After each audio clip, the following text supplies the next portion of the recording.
Will wrote in forever ago. I hope Will's still with us. It's dark. Will, check in. I need proof of life. He wrote, God, I'm a piece of shit.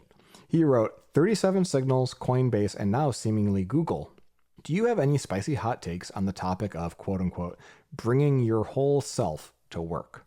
No, I've got pretty normal takes on that. I think that if you've got the privilege to bring your whole self to work, you are individually incentivized to do so.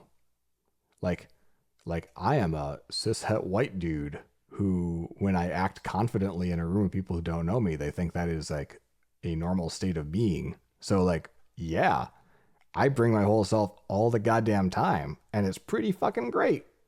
I don't, I've had people tell me to withhold some of that whole self at work to level the playing field. And if only that's how it worked, right? Like, don't worry.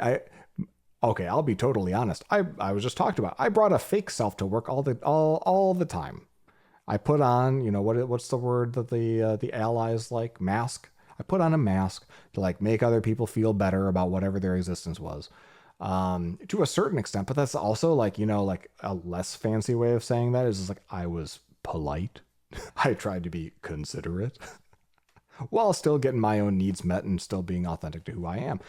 Now, based on your individual story as a person, your identity, like systemic, facts of life, whether patriarchal or racist, like not everyone can bring their whole selves to work. Like, it's just like, and the assumption that everyone must, or like an edict that's like, hey, you got to bring your whole self to work because we're all bought in. We're to use it as a proxy for intensity and like wanting to do your job sufficiently hard.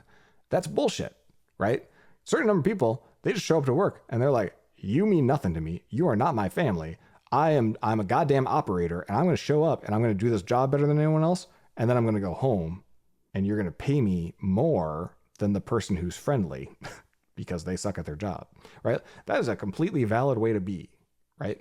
But we don't reward things that way typically. And it's really difficult because fundamentally, for the 50th time, I feel like I've had to say this, the reason for that in tech and in software specifically, and the reason it's not getting better and won't get better, is no one fucking knows how to measure a good programmer from a bad programmer. And all of the systems that we've built and all of the organizations that we've designed are seemingly going in the opposite direction of rewarding all the wrong things. So like, once we get to a point where we're really, really good at assessing this developer is effective and valuable and their ROI on their salary is X, once we get good at measuring that, then a lot of this sort of soft stuff of like these sort of like us, we're just chasing correlation. We're just like, well, people who are kind of like this tend to have good outcomes, we think, based on anecdata. I don't fucking know. So then we end up with these truisms like bring your whole self to work. And it's like, I don't know what to tell you. Like, go to work and be really fucking good at your job and like make it clear to other people that you're really fucking good at your job. And when you're not good at your job, you can either, wallow in imposter syndrome or, pathologize it or whatever. Like, by all means, float your boat, give yourself whatever story helps you sleep at night, especially if the job is safe. But like, or get fucking better at the job. Like, those are your options. So that's the spicy hot take.